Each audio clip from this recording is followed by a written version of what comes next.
homelessness in counties of the second class. So thanks for coming, and I want to welcome Wayne Niederhauser, the Director of Homeless Services, and I think Molly's going to lead this, right? I'll share it as soon as it's done.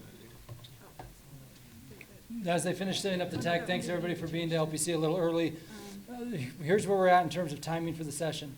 All bills have to be out of their respective bodies by close of business tomorrow. This is a House bill. It passed out of House Committee yesterday, feels like yesterday, Friday afternoon with a vote of 8-2. So it has to pass out of the House by tomorrow if it's going to become law. Once it passes out of the House, then it still has till Friday to actually pass out of the Senate. The bills already have been substituted once. It will likely be substituted again. So timing-wise, a bill could pass the House today that may not be the final bill that ultimately passes on Friday. So this was, we thought, the best chance because we could piggyback on LPC to get everybody in the room one more time from within the counties of the second class to talk through both the bill as currently drafted in that first substitute that was adopted on Friday, as well as potential modifications to it. LPC starts at noon, so we've got about 40 minutes. My other request is when you speak up, just identify who you are and what city you're from. Alicia's got the microphone so people online can hear as well. So let's rock and roll. Excellent. Thanks for joining us. Wayne, I pulled some of your quotes from our last meeting last week with our stakeholders. So when we're talking about HB 499 and the intent of the bill, the feedback we've gotten is that the intent of the bill, we need to get there. It's just a matter of how we get there for second-class counties. So another thing was that some of the language in the bill, I think, understandably threw up some alarm bells for people. So we want to make sure that we clarify what this bill is and what it is not. So this is not about citing a full-time shelter in counties of the second class. It is about counties of the second class creating winter plans, essentially making sure there's sufficient beds in the winter, and there's flexibility within that. And as Wayne was saying, the process in Davis or Utah County or wherever else could be determined differently based on local needs. OHS wants to work with you. They don't want to preempt you. They want to figure out how we address that statewide unmet need and make sure we're working on this sufficiently at a statewide scale. There's also a lot of funding requests that have been going with this to both address homelessness, specifically in the operations and the mitigation, as well as getting more permanent supportive housing online, making sure there's deeply affordable housing, there's more mental and behavioral health services going on across the board. So while winter crisis housing is a component of this, this is not the grand bargain on homelessness. This bill is really looking at, are there sufficient winter beds to keep folks off the streets? So the intent for the entire bill is to kind of create a midterm policy to address crisis shelter in winter over the next 3 years and update the mitigation fund to help existing shelter cities cover their expenses. So there's 3 main provisions of this bill that apply to local governments. Today we're going to focus on number 2. And if you want to chat about the others, we'll get into them a little bit at LPC, but I'm also happy to talk to you whenever. Just shoot me a text or an email, and I'm happy to have those conversations. So again, the problem for this second piece with second-class county is that there are insufficient beds statewide during the winter months, and it results in dangerous conditions that risk the loss of life of people who are experiencing homelessness. As I showed you on the funding slide, OHS is working to facilitate an increased supply of deeply affordable and permanent supportive housing to try to prevent folks from falling into homelessness, as well as help get folks out of homelessness if they are experiencing it. But in that midterm, working to bring on more winter options. And Wayne, you're here, so if I'm off base on anything, just shout at me. When we talk about, this bill has 2 provisions in it. One is kind of the winter response language, and the other is Code Blue. And they overlap, but they are not the same. So similar to how all squares are rectangles, not all rectangles are squares, winter response is speaking to the need of beds available essentially from October 15 to April 15, regardless of the weather outside. And Code Blue is speaking to the more extreme weather and dangerous conditions that might happen within that. And so just so you understand, those are two provisions. They overlap in the winter, but what we're talking about is a steady 6-month period of winter for this. So the intent for second-class counties is to establish a winter response plan for homeless individuals starting in 2024. So it has a 1-year ramp up before that begins. And the code calls for essentially 2 years of operation. So winter 24-25 and winter 25-26. Wayne was able, it was either in this most recent sub, I believe, or it will be in the next one, that if you are the city hosting this shelter for these 2 years, if you choose to do a shelter, it cannot be converted into a permanent shelter without the locality's consent. So I think some of the concern was, Midvale volunteered to host an overflow shelter a couple years ago, and the state said, that worked so well, let's keep doing it. And the intent of that is to make sure that if you think it works well and you want to keep doing it, you have that choice, but that the state doesn't get to make that choice for you. And that's something really important in the sub that I want to point out to you. Again, it needs to ensure that there are sufficient winter beds throughout the state. It's driven by local need, and the hope is that we collaborate with OHS and local entities. It does not mandate that second-class counties need to open up a full-time shelter or even necessarily a seasonal shelter. It's really driven by beds. And so it could look like a variety of ways based on what the need is. It could be expanding the hotel-motel vouchers. It could be expanding capacity at existing facilities. It could be allowing churches or nonprofits to shelter individuals for those 6 months. It could be opening a seasonal shelter, or really any combination of the above to ensure that there are sufficient beds within the county. Again, it starts in 2024 with the language now. It is a COG-driven task force. Your local homeless coordinating council, as well as the Office of Homeless Services, are going to work together to determine the bed need. And one provision in this that I think is also key is that the task force needs local consent to place anything. So when Mayor Walker's here, when Salt Lake County went through this process last year, and Mayor Silvestrini consented to hosting the overflow shelter. If the COG were to come forward and say, we found a great spot in Draper, within this task force, Mayor Silvestrini had the ability to say no. There was still some local determination in where that was. Other provisions included in the bill, OHS will notify the county of the budget available to you, the bed expectation, and any other requirements by March 30th. And the county needs to submit a plan by August 1. And again, this all has a 1-year runway for second-class counties. The plan needs to assure the requisite number of beds are available within the county, receive approval from the hosting cities, as we mentioned, and detail what service providers, what budget, transportation if needed, and any other relevant details to demonstrate how the plan is going to work. If the plan is non-compliant, then the state does have the capacity to, 1, preempt your local land use to site a winter shelter, and 2, flex existing shelters. Something worth noting within that preemption component is that right now, the state can already place a shelter anywhere in state-owned property in any of your jurisdictions, regardless of what you would like or not. The state is not beholden to your land use. And so part of this is trying to give locals an opportunity to choose where they would like it to go within their county, rather than the state choosing where it goes for you. And then for flexing the existing shelters, this would largely only apply to Switch Point in Washington County and Lantern House in Ogden, up in Weber County. But they have the ability to then, if there isn't a sufficient plan, to flex those shelters an additional 25%, or I see we have our fire chief back here, up to fire code. So it cannot surpass fire code. We've heard some concerns from different cities and towns within second-class counties, from the counties themselves, who are kind of apprehensive about the mandate to create a winter response plan. OHS needs beds available regionally, not just in Salt Lake, Weber, or Washington County. And so the question we kind of have for this group is, if the mechanics proposed in HB 499 are not sufficient and not acceptable, what is it replaced with?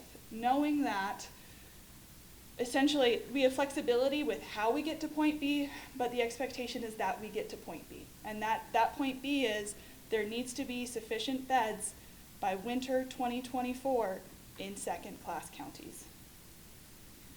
Karen Malkovich. Oh, and we have folks online, so if you say it in the Karen room. Malkovich, City of Woodland Hills.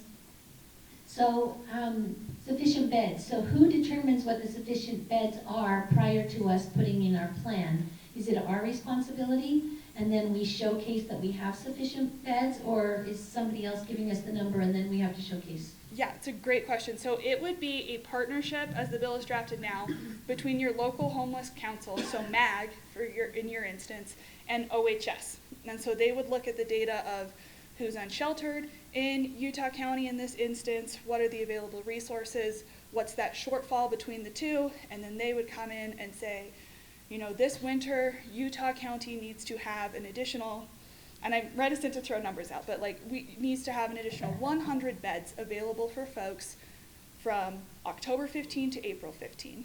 And again, that has flexibility. You may say it's easiest for us just to put it all, you know, put in one facility in a central location. It may be we're going to enhance our hotel motel vouchers, so we're going to have 100 hotel motel vouchers available each night. There's a lot of flexibility with how you respond to it. Does that answer your question? Okay. It's completely data driven. Yep. Yeah, okay, so. It's completely data driven. Mhm. Because we have data, and the numbers are actually low because we just don't have everybody that reports to HMIS. That's the database that we have. This is providers statewide. So we have statewide data, but it isn't everything, because there's a lot of providers that do not report into HMIS. And it would also include, so it would include the HMIS as well as the PIT count, right? So the point in time count. And that is the count that takes place each year looking at the unsheltered folks across the state. So does this data, does it break it down by city as well, by only those that are reporting or not?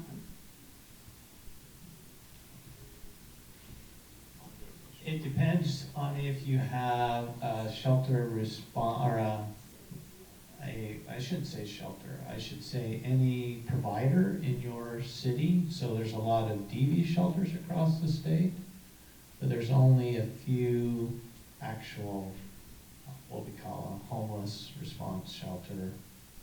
Cedar City, Tooele, Midvale,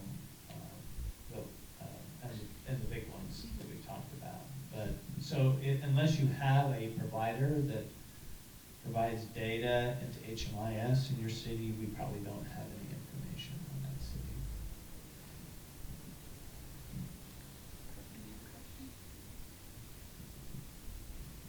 We have a question online.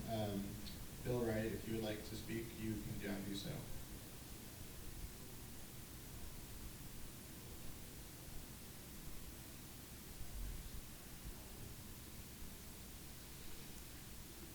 Bill Wright, you should have the ability to speak, but it looks like you are muted. Oh, there we go. Thank you. Can you hear me now? Yep. Can you hear me now? Yep. Yes. Just wondering, the funding, to set up these extra beds, does that come from the mitigation fund? And is there a change in that, the amount of that goes into that? So mitigation is is not for operations of resource centers, whatever response you have. Okay. And that's to reduce the impact of having a facility. Understand. We have gotten some additional money for operations this year. Once these plans come forward, we're gonna probably need some additional money from the legislature, which we'll have to work with the league and others on, to address that. Plus, there's hopefully some local funds. Right now, the state of Utah covers about, it's 69% of the resources for the resource centers here in Salt Lake County. I mean, there's an argument, I think, to the legislature that, you know, if we're gonna do it other places, that we at least do the same for any other response in any other city or county. Okay, thank you. Thank you. Are there other questions on HB 499 now as it is currently drafted? And kind of the mechanisms of how it would work and what it would mean for you? Okay, so I don't see any in the room. If there's any online, jump in. We just want to do some Slido polls on some of this. So if you're online or in the room, you can scan the QR code or join on Slido. And we're just going to try to get a pulse check on some of these concepts with you. Yeah. So, if we're gonna do a poll on a bunch of people. Yeah.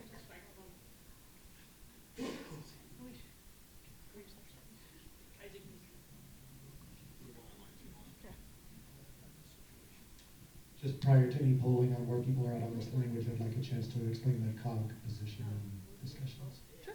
Okay. Is That's that great. now? Yeah, and just so folks know, yeah, I'll give you a little layout of where we're going, is that the feedback we have received so far from folks, and Isaac can dig into this further, was that there was some reticence with the inclusion and the mandate on second-class counties. We are trying to figure out with the bill sponsor and knowing kind of where we need to, where the expectation is that we arrive, how we can get there in the most palatable way, trying to avoid getting rolled on some of this. So it's our understanding as we talk about this that the really issue of negotiation is this second-class county piece. Isaac, any other details you would like to add would be much appreciated. Yeah, right. I can just, so I can see people. So, and I'm with Provo City, but really I see myself as in support of a COG position. I don't know if we have it, so we can just show like the one key paragraph or not. But, so the Utah County COG took a look at this and came back with a request that there be a little pause and a time to just kind of come to the table, talk, explore, before what, you know, because this mandates essentially, I don't think, that the government, for the first time, I think ever, Utah County government needs to make sure individuals have beds.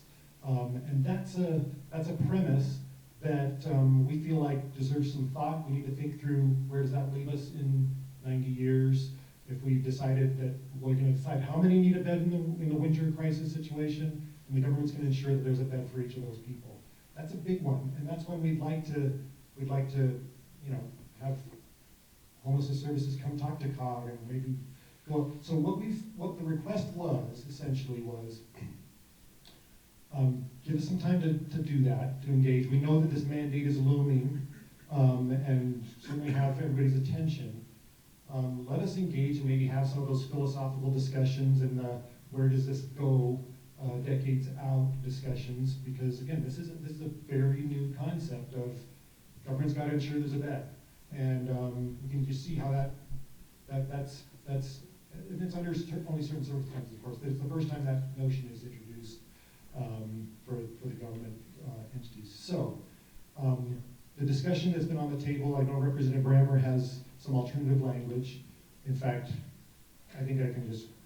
We're going to present that. You'll present that? That's Thank one you. of the alternatives. Yep. Perfect. So yeah, there's an alternative language that essentially is, okay, we're going to organize your committee like just stated under the current language, but your committee should come back to us with what are your objectives when it pertains to winter crisis, and how do you intend to meet those? That still makes us come together and say what we're going to do and why, but it doesn't bake in a mandate at this point that, or that notion that you'll make sure there's a bed for everybody that needs one in these circumstances. We'd like to have that discussion. We'd like to have this exploration. We'd like to kind of come to the table and talk through it, knowing full well, as we've talked with some of the people on this, you know, go ahead and send a letter to COG that says, okay, fair enough, you can have some time, but next session, if we don't love where we're at, we'll intend to put in the original deadline and the original language. The original deadline, as it's there right now, is August 1st, 2024. So, but this would give us until next session to kind of, without that mandate in place, talk, knowing that if they don't love where things have ended, their intent will be to go in and put that in the next session.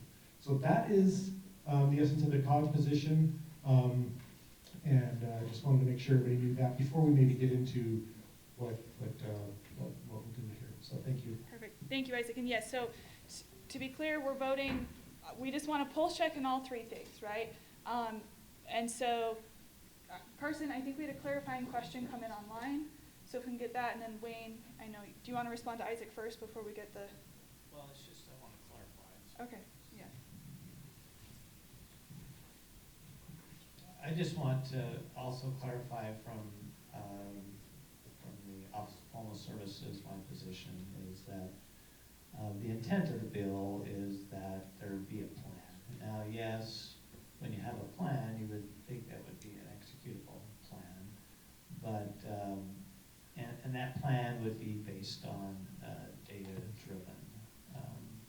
It would be data-driven, working with local homeless council. I just want to clarify that this is about plan, not necessarily, we're not saying what the plan should be.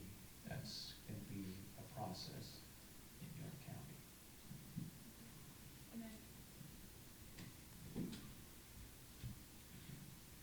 So, you know, there are a number of options that we're going to be talking about in terms of what shape this bill might take. I just want to say to those of my friends in Utah and Davis counties that all three of those options are a better deal than what we got last year in Salt Lake County, okay? So there is a runway here for planning, for taking stock of what kind of resources you have, and also I think for designing something that might look different than what happened at Salt Lake County. In other words, not an overflow shelter, but maybe there's a different alternative. So I would encourage you to, I mean, at least appreciate that with a more open mind that there's some alternatives here. And then the other thing that I think is fair to recognize is that, and this came out in the committee testimony on this, you know, there are residents from your counties that are being sheltered in our county. And you know, there are reasons for why there are more resources here, but it also is not reasonable to expect that that will continue to happen if the numbers are what they are.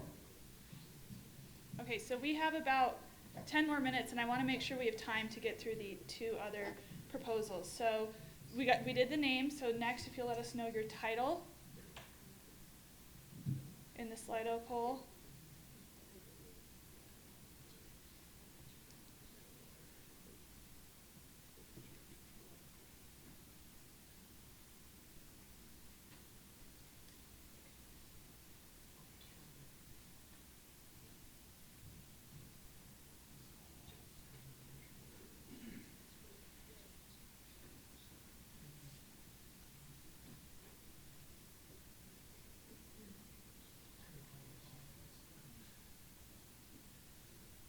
Give it a couple more seconds. All right.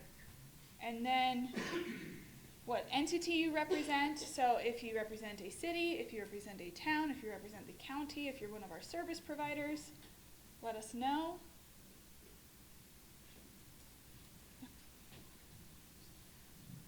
I just want to say, and most of you probably know, that we went through this process, and I think Mr. Dobbs talked about it last time, and the goal of this whole process was, Troy Walker, Mayor of Draper City. The whole point of the process was we wanted a say in how homeless services got delivered or where shelters got sited in our communities. Because certainly it'd be easier for Wayne to be able to just have carte blanche ability to go put it wherever he finds he can put it. And so that was the whole point of what we tried to accomplish. It was a hard process. We learned a lot. I think Mayor Solstrin's right. As you look at the way this opportunity to plan with enough runway to really come up with something is much better than, it's better than the alternative of the state picking its sites and doing what it wants. So unless you're into that, then I guess we need to look at this policy. I think it's good to have a say in it and have the ability to, you know, come up with some different plans, like the vouchers might work in your community, that kind of stuff, because, you know, we're headed that direction, right, Wayne? All right. So the first question is just for $4.99 as it's drafted. So we heard the Utah County COG concern, but this is for $4.99 as it is drafted. what is your comfort level with that proposal?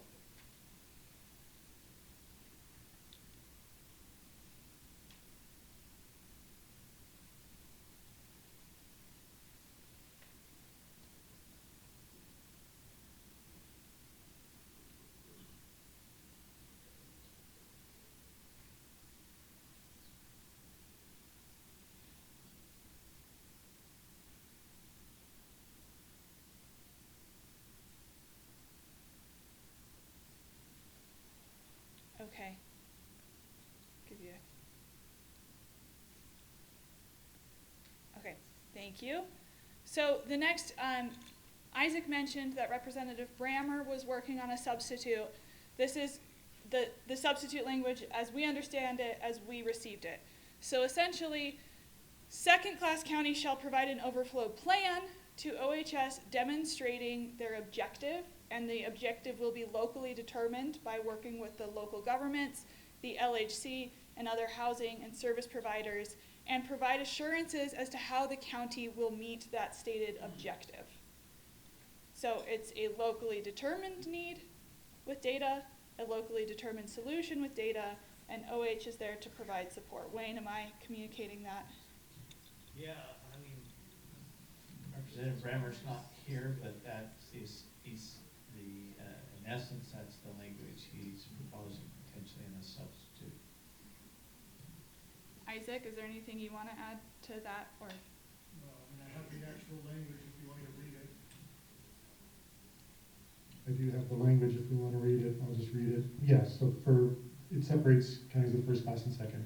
For counties that are not counties of the first class, it says shall provide the winter response plan to the office demonstrating the objectives of the county's winter response plan and how the winter response plan will meet the stated objectives of the applicable county. So it removes that, we could look at the language that's line 764 of the current one, which, and I think I have that too, but it basically says you will meet the determined need through operating shelters, temporary operating shelters. And so it takes out that requirement or at least objective that you're going to take the data-driven number of individuals who need a bed and come up with a plan to ensure that they have a shelter. All right, thank you. Kate?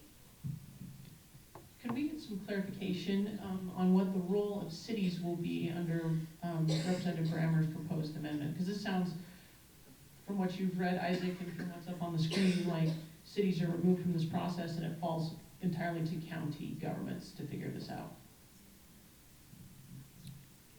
I do not have a solution for that. As the league, we would certainly advocate for cities to be at the table and to still have that same provisions of local consent within that task force option. Either one has the same, it doesn't change the language on the organization of the task force, which says your county, your COG puts forth this many mayors, this many, and others. So either one has the same sort of organizational structure where it's a little committee that's formed by COG. That would presumably include some city representatives.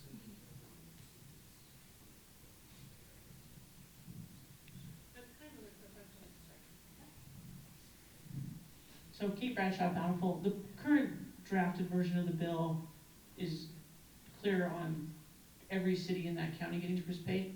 And would this change it to just a certain number of cities? So you're dealing with a subset that would Yes, so participate?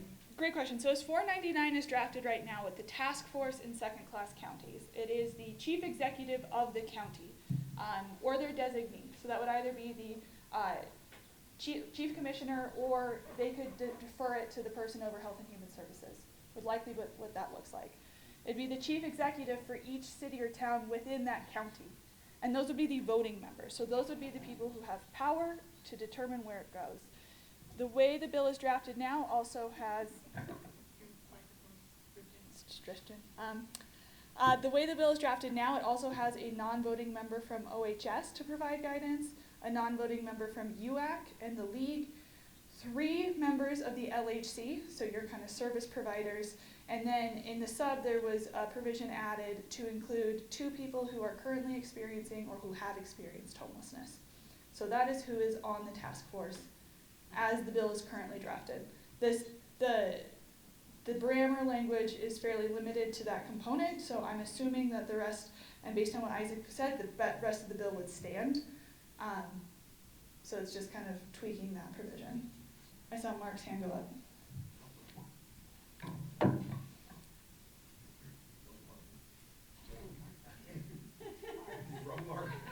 Oh, So pardon me. I appreciate what Isaac has said about the COG position, and I'm trying to reconcile, I mean, I'm worried that if we follow the COG recommendation, that we're gonna be debating for the next year as to whether we as cities and counties have an obligation to homelessness.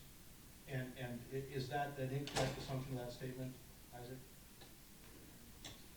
From a legal precedent standpoint, I see that that's where they're trying to go to say, hey, we've never been mandated to do this, this isn't gonna be the thing.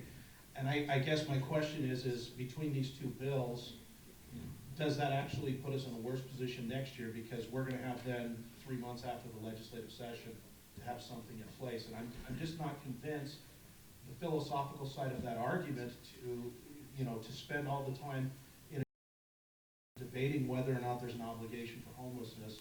And it's a legitimate legal argumentation. I just don't see how the two bills, as proposed, were better off, with the hard philosophical debate in between of what this looks like.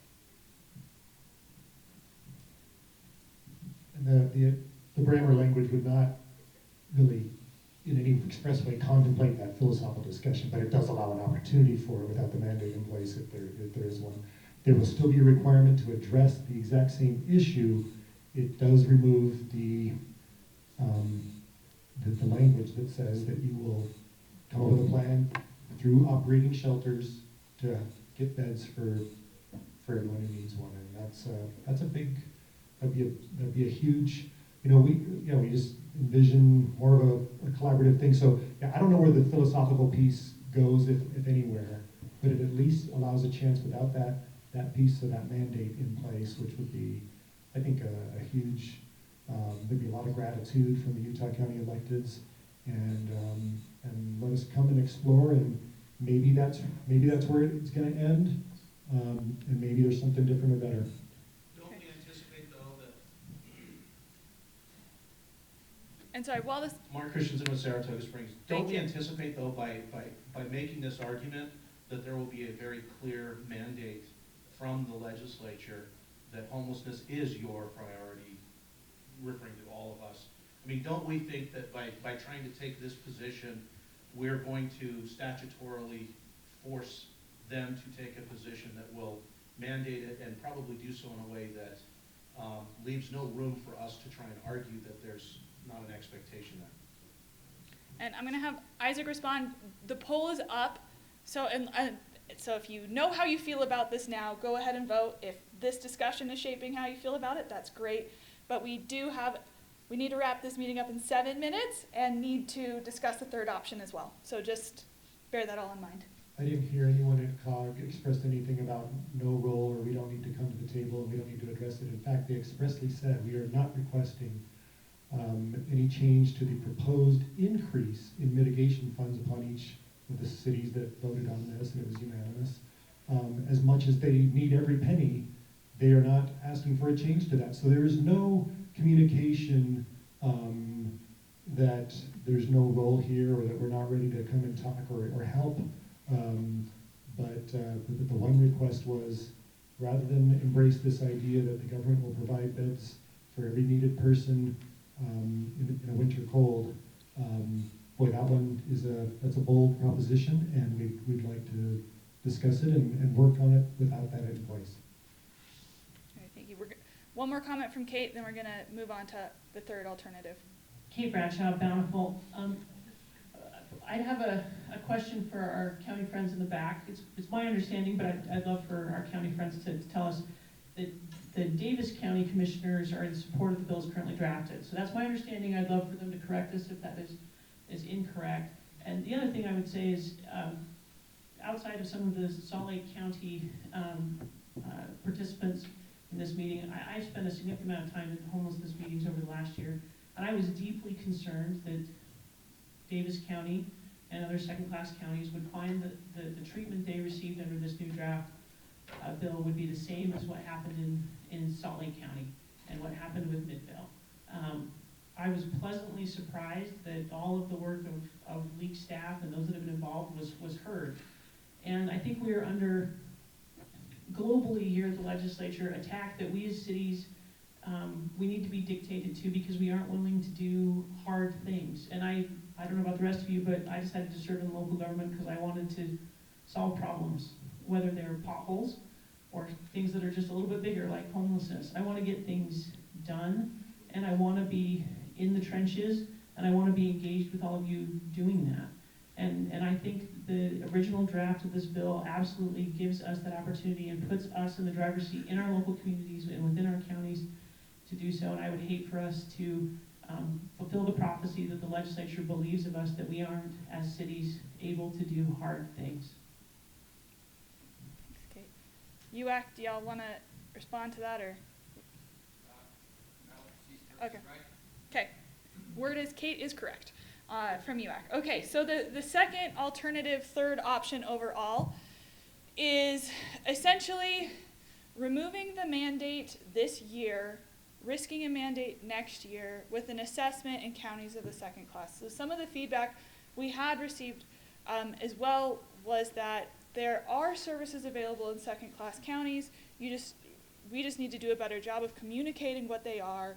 And so if OHS understands everything we provide, then maybe we won't need this mandate. And so this second alternative explores that route, which essentially says, okay, the mandate is gone in this bill, and OHS essentially issues a letter saying we removed you and expect adequate resources.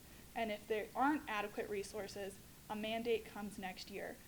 So OHS and the LHC would conduct an assessment of the available services in counties of the first and second class, as well as the need for those services. And if the needs are met, there's no mandate. However, if the needs are not met, then the mandate would come next year with no runway. So, of that option, are there one, questions about it, and two, let's have folks start to vote because we are rapidly running out of time. And just to reiterate, Wayne is here, I'm here, Cam's here. If you want to chat about it. Oh, there we go.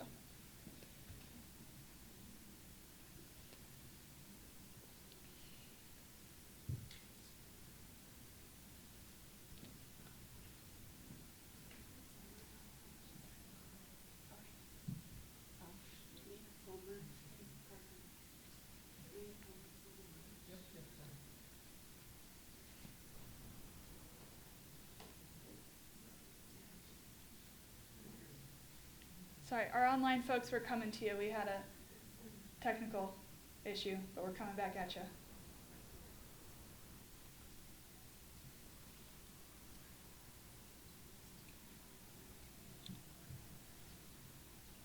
Mayor Fulmer from Vineyard, you should be able to speak now. Sorry about that. Okay, thank you so much. I just wanted to add, as we're talking about this, that Utah County has been thinking about this since this was addressed last session. And we've been working as a county to come up with a plan and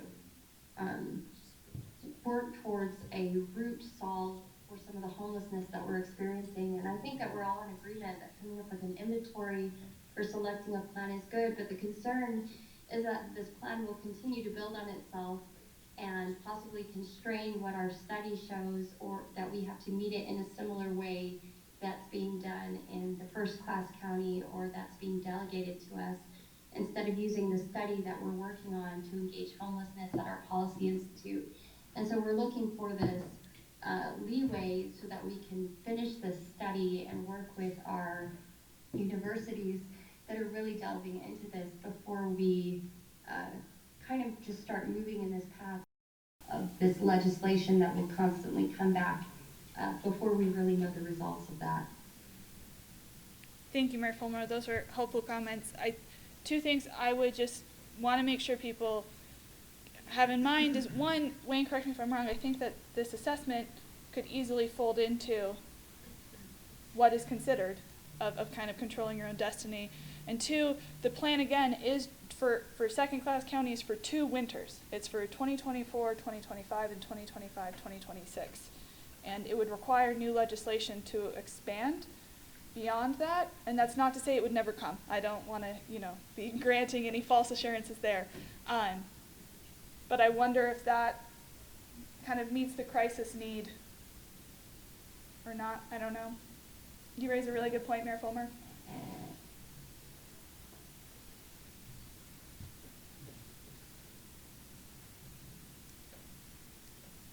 Okay, we are going to be taking a position on this bill at LPC, which starts in 15 minutes. If there's any other lingering questions, comments, concerns, please let us know. If you want the group to hear them, please share them now. If not, I'll be here, Cam's here, Wayne's here. We're happy to go for it. We'll be reviewing the data we got from you all as we figure out how to move forward on this.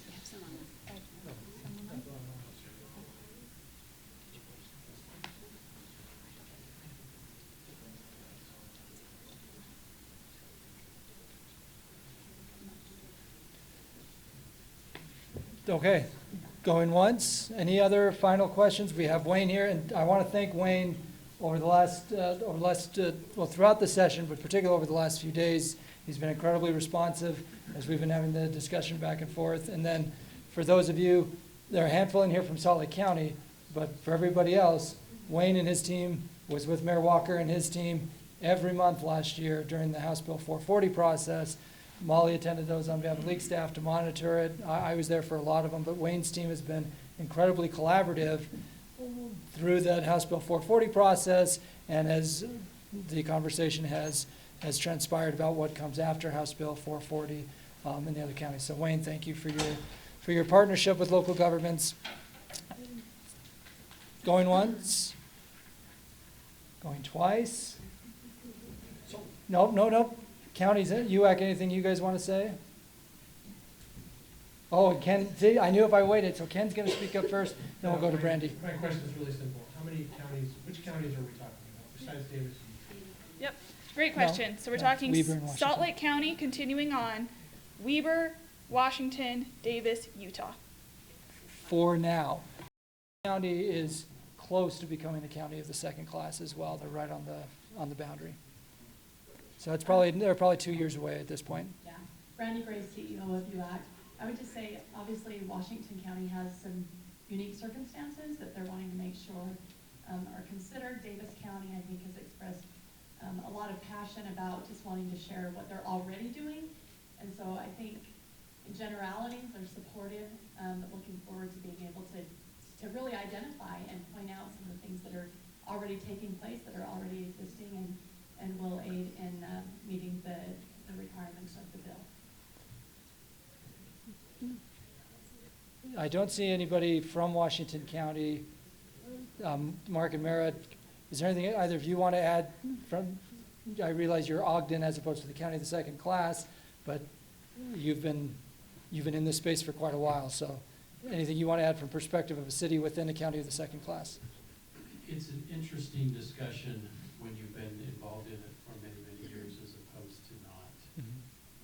Our city has homeless coming to us from 5 different counties on a regular basis, and the need in the other counties is there, and I don't know that we have the infrastructure in Ogden to continue to service the homeless in all those counties. So to me, this is a natural way to move forward. I think it's pretty non-threatening, and I really appreciate what Wayne's done to try and put it together. I'm in favor of the original bill. Not that matters. I didn't vote. But Well, you should vote Yeah. on Slido. We're going to review Yeah. the Slido results now before LPC. So. Yeah. Is it too technologically challenging? shut up.